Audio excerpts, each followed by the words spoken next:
I've got to back my manager, right? But if we go another summer without signing a central midfielder, I just want to bang my head against a brick wall. Anybody who's just focusing on his height is they're trying to find something to poke the transfer with and say, oh, that's a risk. Last season, he had a better aerial dual success rate than Dan Burn, who's about the size of the Shard. It kind of stinks. The whole thing's not good. Ronaldo does what Ronaldo wants to do, and it's that individual ego that's driven him to be quite literally the greatest goal scorer of all time. You knew I was coming in as manager. You obviously identified signings for me. Who are they? Nobody. There's nobody he can ask. There's nobody he can trust. So who's Ten Hag going to trust? Himself. I would be surprised if all of them hit it off in the first season. So that would be a concern for me. But look, Ten Hag knows them. He knows the football he wants to play. So I think you just got to trust him and just hope for the best, really. We signed him as a right winger and then ended up playing on the left a ton. And we were like, what are you doing? And now in the pre-season, he's really on the right. Delo looks like he knows what he's doing on the right. Sancho's going to be elite this year. I would be very surprised if he doesn't get double figures for goals and assists.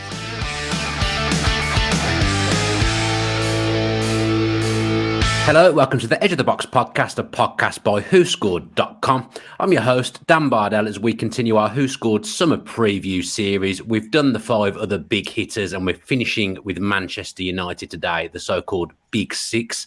Joined as ever by Josh from Who Scored, who is a Manchester United fan, as I've mentioned in every preview so far. We've also got Sam Peoples from United Peoples TV with us as well. Sam, welcome to the show. Thanks, excited for the new season. Bit of trepidation.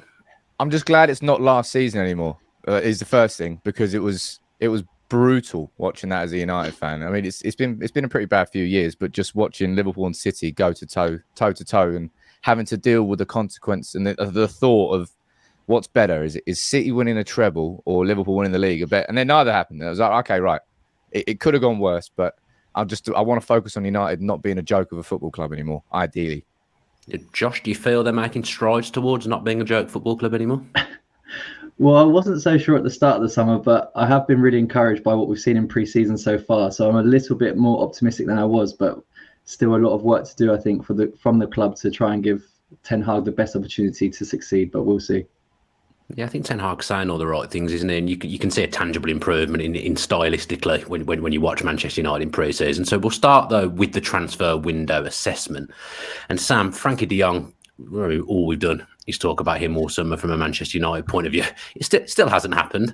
I'm quite expecting this to get to the end of August and Manchester United just to sign Marouane Fellaini, to be honest, at the moment, the way it's going. But is he worth the fuss? Would he be that pivotal to Manchester United? The central midfield area has needed addressing for a long time. I mean, yeah, that's the understatement of the century. We've needed a central midfielder we've not replaced Keane. Do you want to go that far back? Keane or Scholes or Carrick? But I think people who don't think that Frenkie de Jong is a pivotal signing, I don't think are giving it enough thought. Erik Ten Hag he's gone in and he said, look, my number one guy is Frenkie de Jong. He's central to everything. He's like the missing piece to this whole puzzle. It's because De Jong's more than just a decent midfielder. He's more than just a playmaker from deep. He'll be the general of this new system. And that's the thing that United haven't had for years, is a genuine system. Like week in, week out, we're going to play the same football now. We've seen it in the pre-season tour. That's why the fans are starting to get excited and positive. But we're currently playing Fred in that role. And then McTominay's slightly played there, but it's just like, it's not going to work. And with De Jong, because of his time at Ajax, with Ten Hag, Ten Hag won't have to coach De Jong.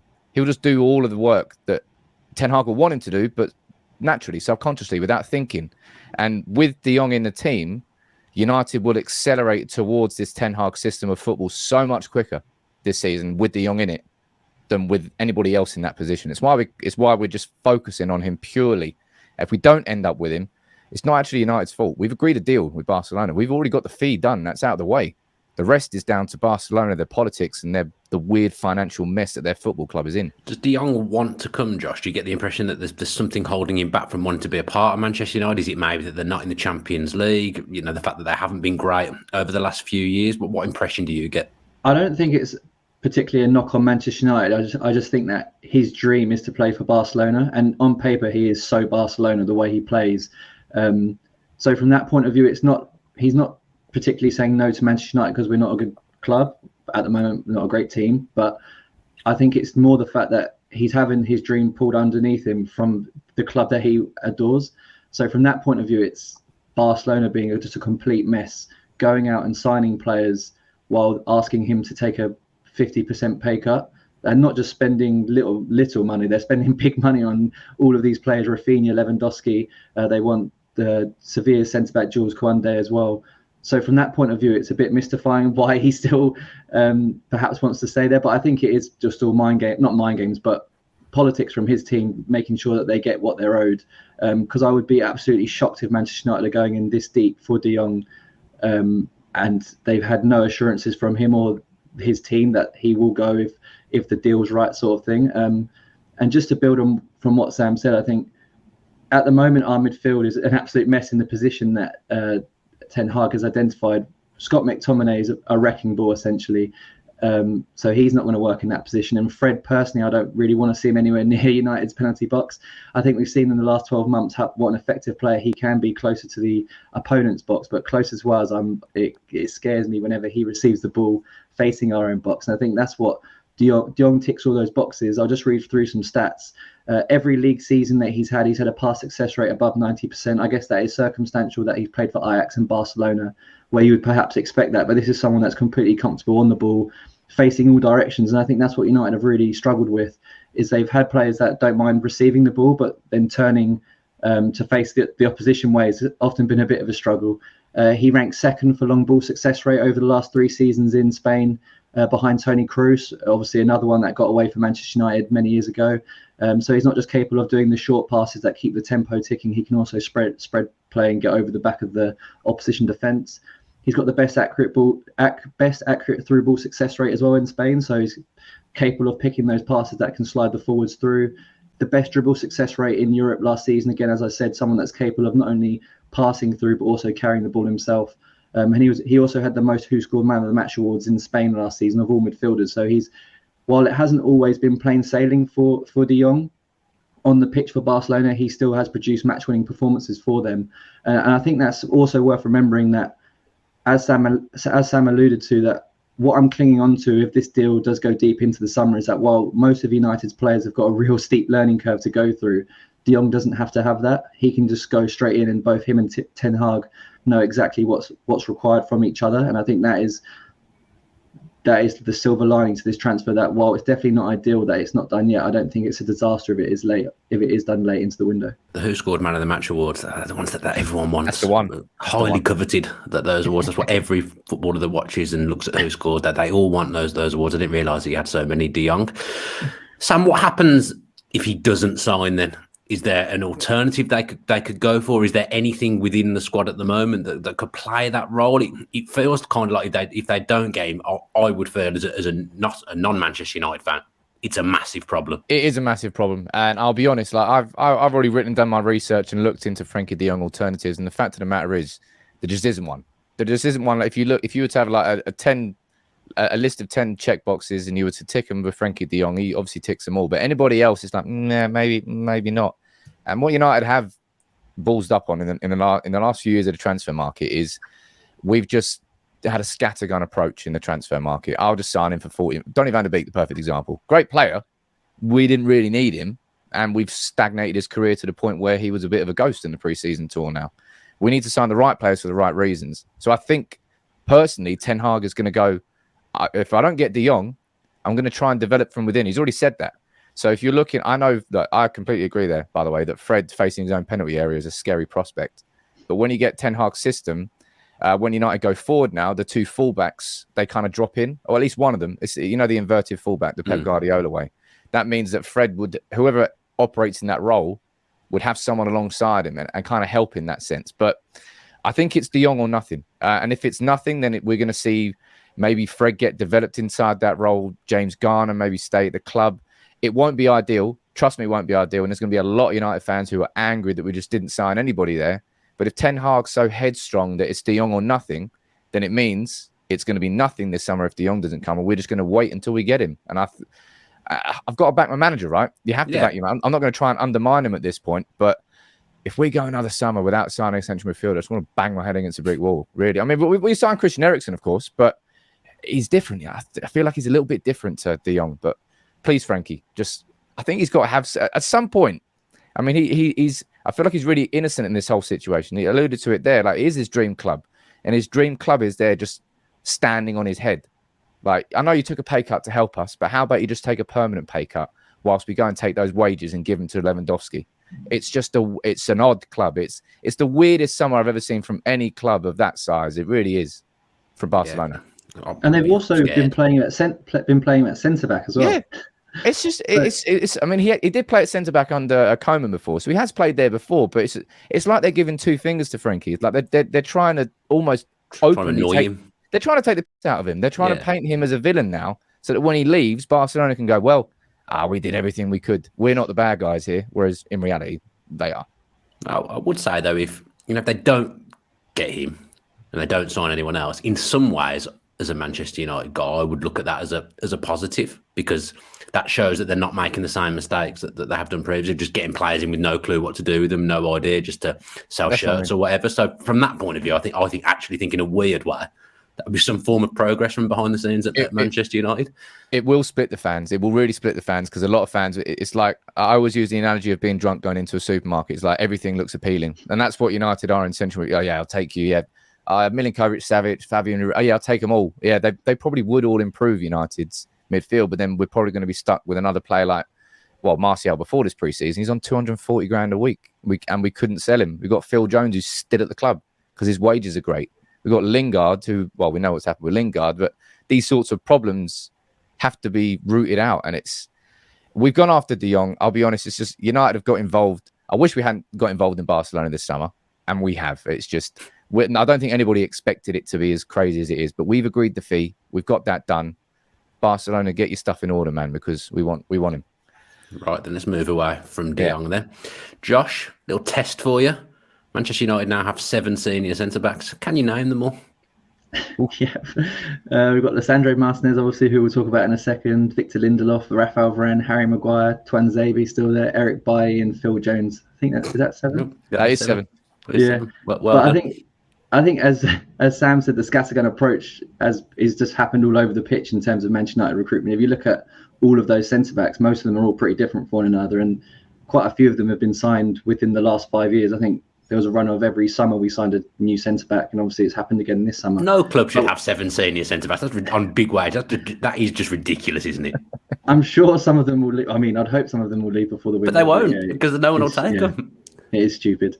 But with Lisandro Martinez, I'm really excited by this signing, to be honest. And I think the more people joke about the fact that he's only 5'7" and he can't play centre-back, I think makes me more excited. I mean, there's 5'9". 5'7" is small. I think he's 5'9". I think he's 5 foot. I think he is 5'7", isn't he? It can't be 5'7". He's 5'9". I think he's 5'9".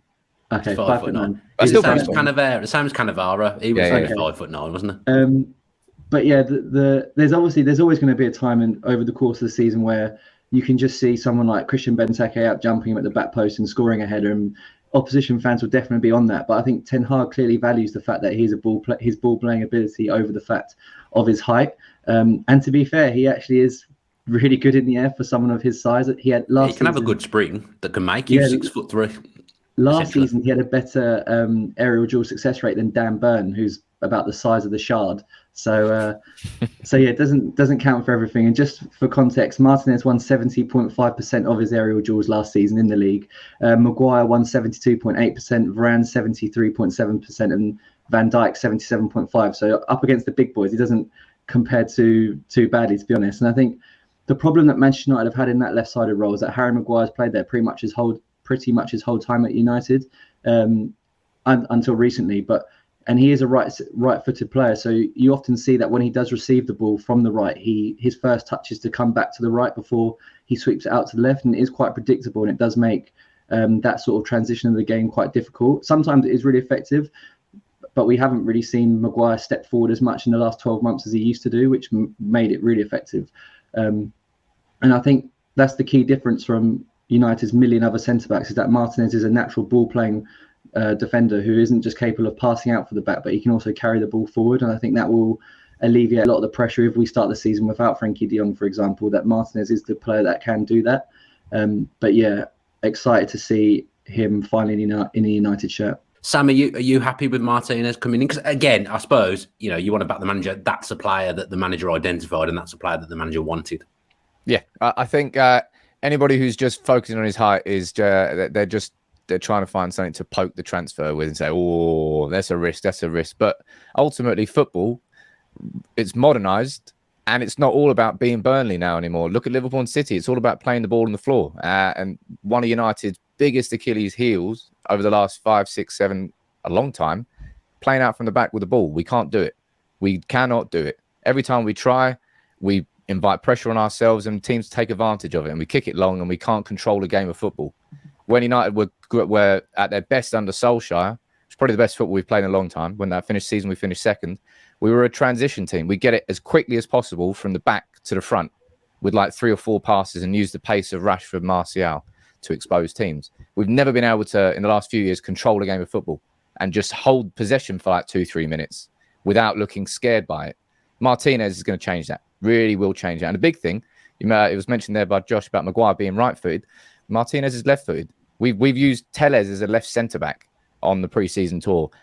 Spoiler alert, he's not a left centre-back. And that's because he's left-footed, and it changes the shape of the build-up. I'm massively excited. Martinez and De Jong, for me, are the 2 signings that transform United's system next year. Martinez bringing it out from the back with the ball, and he looks aggressive. He is aggressive. He was known as a Butcher of Amsterdam, which has to be one of the best nicknames I've ever heard for a footballer. And people want him to fail because he was signed by Manchester United, and I can't wait for him to. And I think he'll use that as energy to sort of build his success at the club. And Ten Hag, as you rightly said, he wanted him and he got him. And I think it's going to be a really, really important signing. I think it's those off the ball traits as well that Sam alluded to that also makes him a really appealing signing. I think he has those leadership qualities. He's an organizer at the back. He's very vocal, and I think that can only improve Manchester United's defence, where often when goals go in, you often see United players looking around, heads down. No one really wants to say anything. No one wants to take responsibility for what's just happened. But I think that will change with Martinez. He'll be a trusted player under Ten Hag, having obviously worked with him at Ajax. He's a player as well that will suit the Premier League. I think because of his aggression, a bit like Romero at Spurs. I think he'll suit the Premier League. I think it'll be good for him, and it'll be a good signing for Manchester United. The other signing, Sam, Christian Eriksen. Is he the right kind of midfielder that Manchester United need? A phenomenal player, great footballer, an intelligent footballer. Manchester United haven't had enough good footballers, actually, over the last few years, I would say. And Eriksen, he ticks that box because he is really pleasing on the eye. And he's an intelligent player as well. Yeah. Is he the right kind of midfielder that Manchester United needed? I think if you're looking at where we were to where we're heading towards with Ten Hag, then absolutely. Christian Eriksen is like a perfect example of that. Because he scored in the Ajax way. I don't need to tell you everything about Christian Eriksen's career. You know that. But the idea that Man United have let Juan Mata go and brought in Eriksen on a free transfer, I mean, it's an absolute win-win. I still stand by the fact that Christian Eriksen, for me, is a supplementary signing. I don't think the success or the failures of this window revolve around Christian Eriksen. I think it's a great signing, but it's not the only midfield signing we need to make. I think if you're looking at how United played in the pre-season, it almost feels like in possession that it might be a 4-2-3-1 on paper, but it's not 2 holding midfielders. One of those midfielders kind of moves up into a number 8 role and plays alongside Bruno Fernandes. In the preseason, that was Scott McTominay and Donny van der Beek, who were both naff in the preseason. Let's be completely honest about both of their performances. Eriksen in that role alongside Bruno, huge improvement. And yeah, his set piece delivery. We've been crap at set pieces for years and years because our deliveries into the box have not been good enough. How Harry Maguire has not scored more headers is beyond me. And I'll be honest, his headers are crap anyway. He wins so many headers. If you had a compilation of Harry Maguire's headers that he's won off corners that have just spooned elsewhere, but I'm not slating Maguire for that. I think he'll improve with Eriksen. I think he's a very good signing, but a supplementary one. That's the way I would sort of angle it. I think he's going to be great.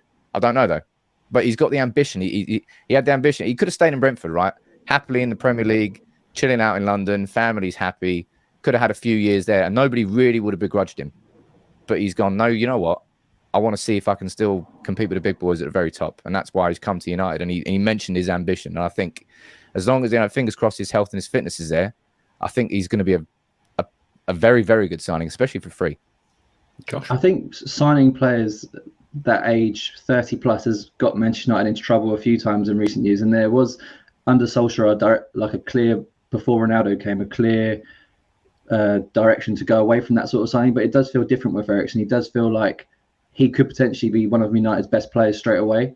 I think if you saw the impact he made at Brentford last season when he joined, they were on the slide and heading towards relegation, I think everyone thought. And then as soon as he came in, there was a real upturn, and he obviously led them to safety. And then I looked into the best new signings made this summer. So using the WhoScored ratings, who are the best rating of players that have transferred club in the summer? And Eriksen was fourth in all of Europe's top 5 leagues. You've got Lewandowski is the top rated after his move to Barcelona, Haaland to City, Nico Schlotterbeck to Dortmund, and then there's Eriksen at 4th. So it's a class signing. And I think he also could act as the perfect foil to Fernandes. I think last season, you can't slate Fernandes for anything he's done for Manchester United because he has been magic for the whole time. But there have been times where he has attempted the Hollywood pass, or he has given away possession too easily. And I think that just does come with Fernandes in the territory, because sometimes it comes off, sometimes it doesn't. Although in this preseason, does seem to have been a more calm, measured approach from Fernandes. But I think with Eriksen, you get someone that's definitely more secure in possession. And I think that could act as a perfect foil to him when they're on the pitch together and when they are moving the ball forward. I think with Fernandes, he has the license to create from areas where you would typically try and keep the ball, but Eriksen is definitely a lot more secure on the ball. And I think that should help really accelerate what Ten Hag wants to do at Manchester United. And a new left back, Sam, on board as well. Not necessarily an area that really needed strengthening, but they've done it anyway. I mean, a lot of United fans would probably disagree with you saying the idea that we did need to strengthen at fullback. Fullbacks have been a bit of an issue. Like Shaw had a cracking year in the lead up to the Euros, and then he just disappeared off the face of the earth last season. So did Harry Maguire. So did Marcus Rashford.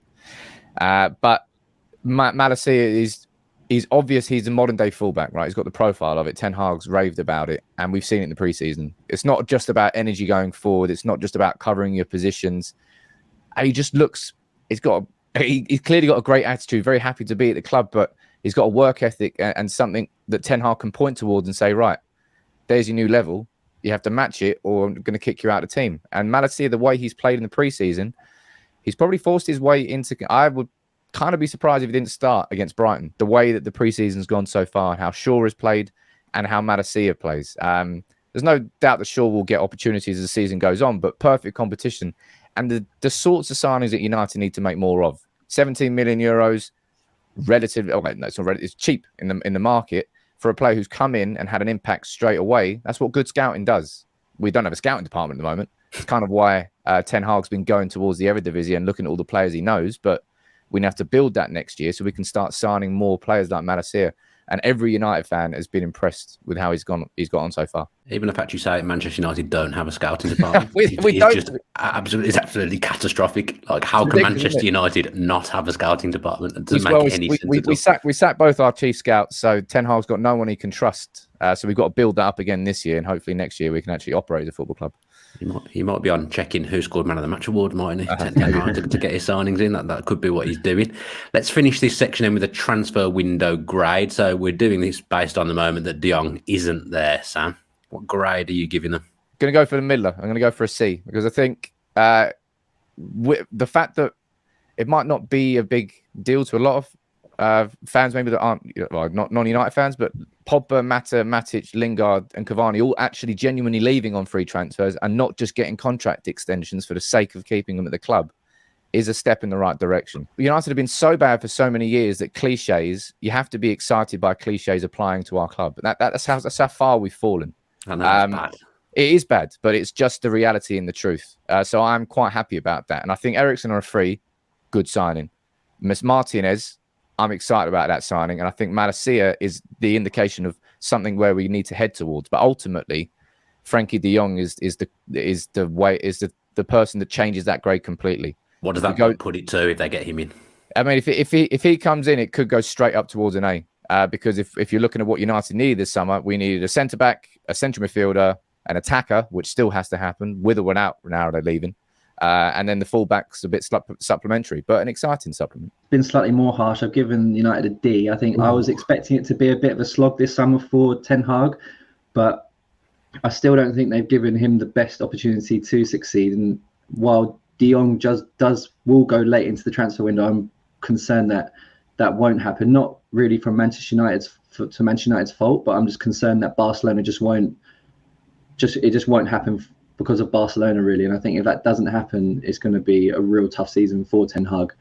So yeah, I've only given them a D so far. I think they needed a centre back, like Sam says. They've done that. I think that's a massive signing, but still work to be done. And I would say it doesn't look like a forward's going to come through the door. And if Sam, if you know more about Manchester United than me, if you're saying that needs to happen, I don't think it will. I'd be surprised if it didn't. But I also, at the same time, have absolutely no idea who that striker. I don't know whether it's going to be a pure number 9, Ronaldo leaving or going. I think might affect that. But I thought we were going to sign a versatile forward, somebody who can play across the positions to have a little bit more depth. I think I would be surprised if we didn't sign one. I'll be honest. Okay, then. Well, let's move on to the concerns section then. So you've mentioned Ronaldo there, Sam. I mean, Chelsea was linked with for a few weeks. That's not going to happen. Bit of a strange situation going on there. Everything points to me that he's going to be at Manchester United starting the season, because I can't really think where he would go. Well, you summed it up there. That's the only reason he's going to stay at Manchester United is because he doesn't have a new house he can move into. He's basically angled for a move away. He's done everything he could possibly do for a move away. It feels like him and Jorge Mendes have sort of misjudged this situation.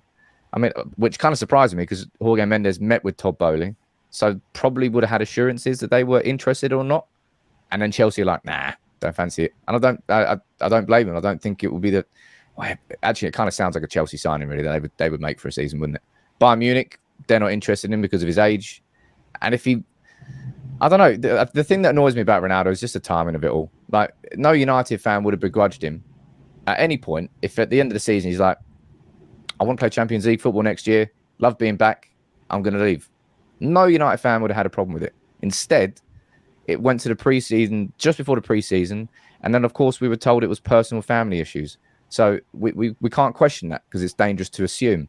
But given that he still hasn't talked to Erik Ten Hag, tomorrow's the crunch day. If he turns up for preseason training, maybe there's going to be a bit of a change, but he has to. He's contractually obliged to. I can't see him not turning up. That's not him, I don't think. He's very professional, if nothing else. Exactly. That's the one thing that is the Ronaldo brand. The CR7 brand is all based around that professionalism. So I'd be surprised if he didn't turn up. But it kind of stinks. The whole thing's not good. It's a bit like, well, I'll be honest, like when Ronaldo left United, he said that he was being held against it. He said he was a slave before he got his dream move to Madrid. Ronaldo does what Ronaldo wants to do. And it's that individual ego that's driven him to be quite literally the greatest goal scorer of all time. But the timing of it stings, I think. But you're probably right. I don't think there's anywhere he can go. He's turned down Saudi for the money. He's not going to go back to Sporting Lisbon because they're just going to get knocked out in the group stage of the Champions League. And I think he would go to Atletico Madrid. He was going to join City before he came back to United. So I don't think that legacy thing, I think he sees his legacy different to how anybody else does. He just cares about the numbers. I mean, you could almost do with Real Madrid being a little bit like Barcelona in the way they do transfers. Real Madrid seem quite sensible now with what they're doing. Obviously, Juve have been there and got the T-shirt with Ronaldo. So they're the two obvious places at some point he would have ended up, but they're not there. So I think he'll end up staying, Josh. It would be quite embarrassing, I think, for Team Ronaldo if that is the case, and it does look like that will be the case. He'll have to return with his tail between his legs, and I think, as Sam said, the timing was just so bad. Everyone knew well before the season finished that United weren't going to get that top 4 position under Ralf Rangnick, and then to drop the bombshell weeks and weeks into the summer it's just a massive issue. And I think, like Sam said, Ten Hag probably would have rather that he left if that was the case at the start of the summer. It's clear that he's not suited to the way Ten Hag wants to play football, and we've seen that it remains to be seen whether Martial can keep this sort of form that he showed up throughout the season. And he is someone that does seem to have a bit of a defeatist mentality, that when there is competition, we've seen it with Ibrahimovic and Cavani, that he just goes missing. So we'll have to see what happens when Ronaldo comes back. But if Ronaldo had made it clear at the end of the season that he wanted to leave, then I'm sure United would have gone harder for Darwin Núñez. And I'm not saying that Darwin Núñez would have necessarily chosen United over Liverpool, but I could have definitely seen an outcome where Jorge Mendes would have pushed Darwin Núñez to United just to free up Ronaldo to leave somewhere. I could definitely have seen that happening. But obviously at the time, that wasn't a priority signing because Ten Hag had Ronaldo in mind. And now it's just all up in the air. It's not ideal. I think last season, the criticism of Ronaldo was a bit overblown. I think some of the other players sort of just went into his shadow. I think, look, Robert Lewandowski is not a pressing monster, and Bayern have been hugely successful with him. I think if you have players that are willing to sacrifice around the main man, then it can work. But I just don't think that didn't happen last season. Ronaldo still finished as the third top goal scorer in the league last season, which isn't bad for a team that was absolutely pants for pretty much all the season.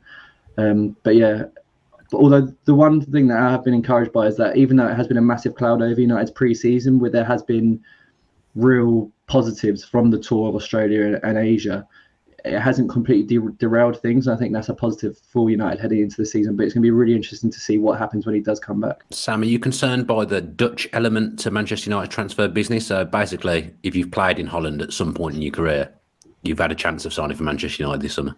No, I've explained that earlier. We sacked Jim Lawler and Marcel Bout, who are our chief scouts. So basically, Ten Hag has nobody inside the club that he can lean on and say, right, you knew I was coming in as manager. You obviously identified signings for me. Who are they? Nobody. There's nobody he can ask. There's nobody he can trust. So who's Ten Hag going to trust? Himself. And he's going to trust himself by what he's seen with his own eyes in the Eredivisie and what he knows from Ajax. So I think it's just going to be a one summer transfer policy. If next summer we're just still going after Dutch players and Ajax players, then questions can be asked. But I don't think you really can this summer. That's my personal opinion. I am slightly concerned. I just think because if Manchester United end up signing Antony as well, I would be a little bit more concerned. I think if you've seen over the last few seasons that the success rate of players that have transferred directly from Holland to England, there hasn't always been just because you smashed it in Holland doesn't necessarily mean that will translate to success in England. I think you've seen it with Manchester United with players like Memphis Depay and Donny van der Beek. I think you've also seen it with Vincent Janssen, Hakim Ziyech. These are players that had massive talent and were the best players in the league in Holland, only to really struggle in the Premier League. And I think with a lot of United signings coming from that league, then I would be surprised if all of them hit it off in the first season. So that would be a concern for me. But look, Ten Hag knows them. He knows the football he wants to play. So I think you just got to trust him and just hope for the best, really. Final concern I've got down here is a personal one that I've put in myself. David De Gea. Sam, are you happy with him as goalkeeper? Obviously, you know, he made an astonishing amount of saves last season. You can't look past that. But I always think in my head, kind of the way De Gea is as a goalkeeper is part of the problem at Manchester United. But he's going to have to try and change that a little bit to develop this season and be the undisputed number one under Ten Hag. Although there isn't really anyone else to come in because I don't see Tom Heaton being Manchester United number one anytime soon. How do you feel about De Gea? I think with De Gea, I think something that's really kind of forgotten is when we signed him, like the first couple of years for De Gea, when he came from Atletico Madrid, distribution was quite literally the best part of his game. Like he's schooled in Spanish football. Like he knows how to play out from the back with a ball, and he did it at the start. But I think it kind of got coached out of him a little bit. The thing that was terrible for him at that point was his confidence in the box. His shot stopping was always natural. And then obviously that sort of grew and grew and grew, and De Gea became the goalkeeper that he was and the best in the world at one point. The thing that he's still the pre-season, of course, he's going to have to work on that distribution. But I think Ten Hag probably feels he can get it out of him. And I think De Gea's already talked about it. He goes, I can play out from the back with the ball. I'm capable of doing it. I'm Spanish. No, that's part of the football that we play. But his strength and like the goal that we conceded against Villa was just a bit naff. You know, a little bit flappy on the corners. That's kind of one of De Gea's big weaknesses. Is I would say arguably his biggest weakness is his actual strength in the box and command in that area. But it's that will never change. I don't think at this point in his career, he's not going to change that. But the distribution, he's already got that. He's had that in the locker in previous years, back at the start. So I think it's a case of coaching him differently and getting that back out of him. I think that can improve. But he's not going to ever be an Edison or an Addison. I think you've seen that as well in training. I think Ten Hag's put a real emphasis in placing the goalkeepers in the training drills with midfielders. So there has been a clear shift in trying to get that back out of him. And also, but it was quite funny, to be fair, in the Liverpool game, that the one time he did actually venture out of his box for the first time in about 7 years, he did pull up trying to chase down Darwin Núñez. So he's obviously, his legs aren't used to it at the moment, but yeah, we'll have to see. It is going to be interesting to see how he does adapt to that. We'll move on now to the best 11 segment. And first of all, Sam, what formation are Manchester United going to play this season? 4-2-3-1. It's going to be It's always going to be. I mean, it's 4-2-3-1 on paper, but it will end up looking more like a 4-3-3 in possession because one midfielder will drop deeper than the other in the double pivot. You happy with that, Josh? Is that what WhoScored.com? Let's get the WhoScored 11. In fact, let's start with the WhoScored statistical 11 that Manchester United should line up with. Yeah, so ours is based on league ratings from last season, so obviously doesn't take into account what we've seen in pre-season so far. De Gea obviously in goal, no question about that. But as we said, there are some concerns there. We've got Diego Dallo at right back. I think he's going to be the undisputed first choice this season.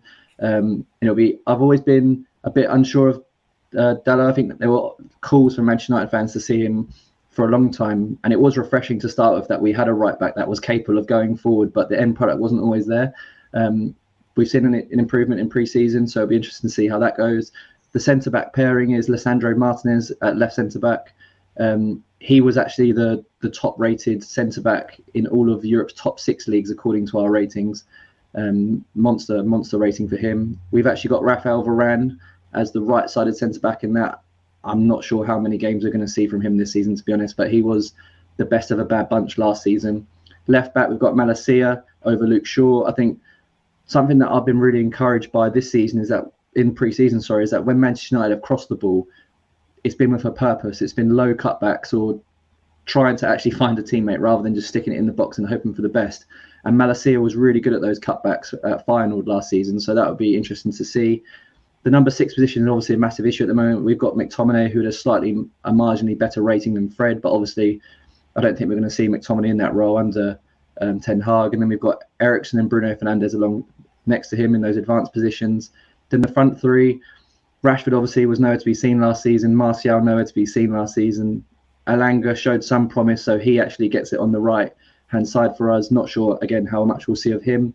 Then Jadon Sancho on the left and Cristiano Ronaldo up front. The defence, I would say, is majority correct. It's going to be De Gea in goal. It will be Dalot and Malacia as the fullbacks. In personal opinion, I think Luke Shaw's... When Tellez came in, Luke Shaw had this rocket, and the form improved because of the competition.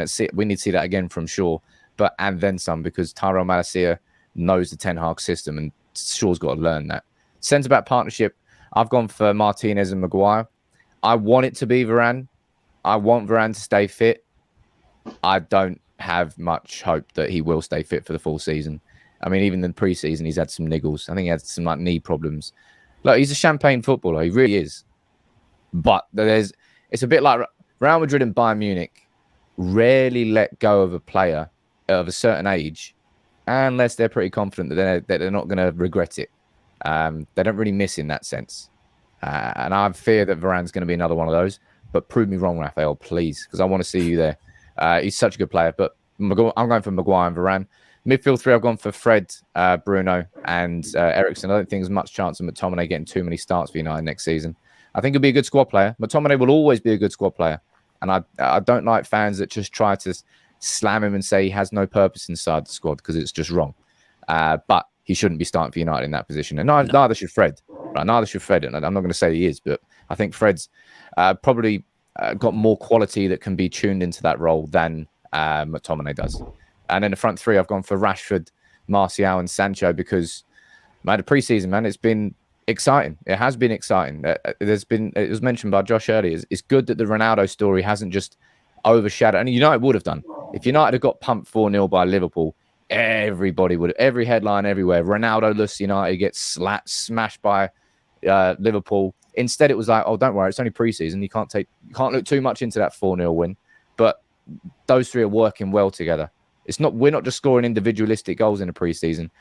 It's weird. We're scoring genuine team goals at the end of 10, 15, 20 pass moves. And it's like, I haven't seen that for a while. I haven't seen that. And it's been a really good start from all 3 of them. So yeah, absolutely all 3 of them starting the season.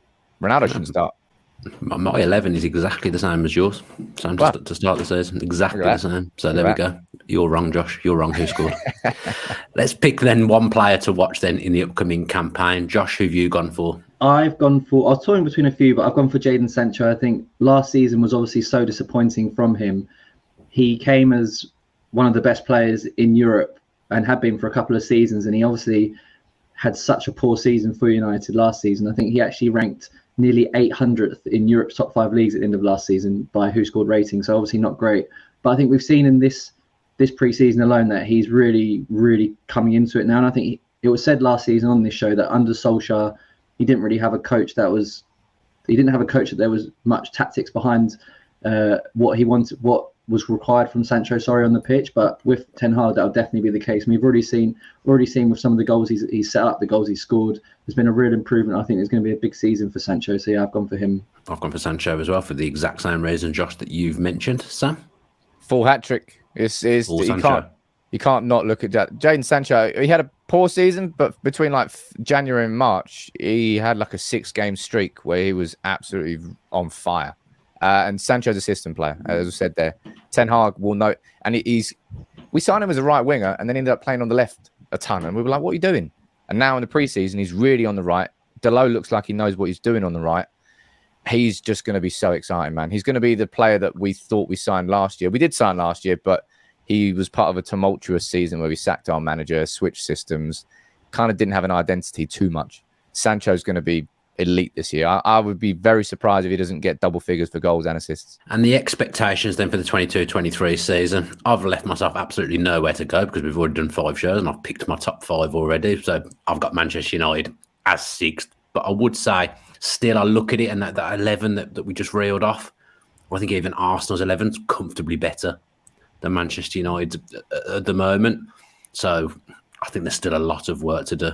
I've been really encouraged by pre-season, but I don't want to get too carried away by the form that Martial's shown, because we've seen in time and time again before that it doesn't always last. So I'll be interested to see how that goes. Obviously, we need massive improvements from Rashford and Sancho. Last season wasn't great for either, Rashford especially. So we're really banking on big improvements from 3 underperforming players from last season. And I do think that for the positions for 4th, 5th and 6th are going to be really close, as we said on the last show. There's not going to be much in it. And the fact that Chelsea seem to be imploding already is making me very happy. But because we'd already picked their position, I'm going to have to put United 5th. But I'm feeling more confident as the days go by that we'll be in that top 4. I'm backing us to nick 4th. I think it will be a season where you're right. It's going to be mega competitive.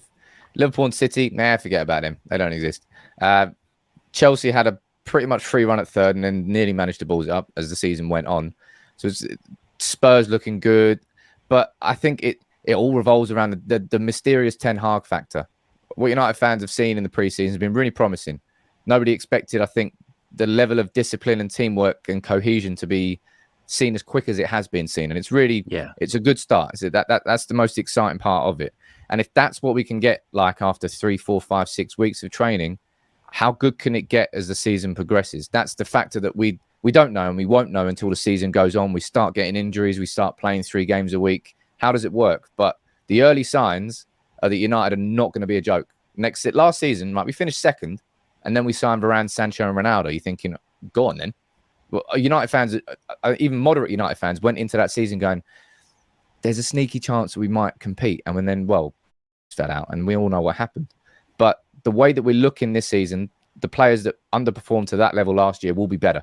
They will be better. They have been better so far, and I firmly back them to be better as the season goes on. But if Ten Hag can continue to do the good work he's doing so far across a full season and the players keep responding, I think United are going to be surprise people by how well we do this season. Okay, then, so that does us. We've previewed the top 6 heading into the new season, and we'll be back on Monday doing a general preview of the whole Premier League. So we'll see what we think with that. Who's on with us there, Josh? Do we know yet? Is it just me and you? It'll be Raj. Someone joining us? Me, you, Raj is with us. Do subscribe to the channel with your post notifications on, and you will get a notification when that video is out. And then we'll be back every Thursday for the foreseeable, previewing each week of the Premier League season. Thanks ever so much to Sam for joining us today, and thanks to all the other guys that have joined us throughout this series as well, and also to Josh, who sat here patiently waiting for Manchester United for the last 3 or 4 weeks. Only one thing left to say: stay safe.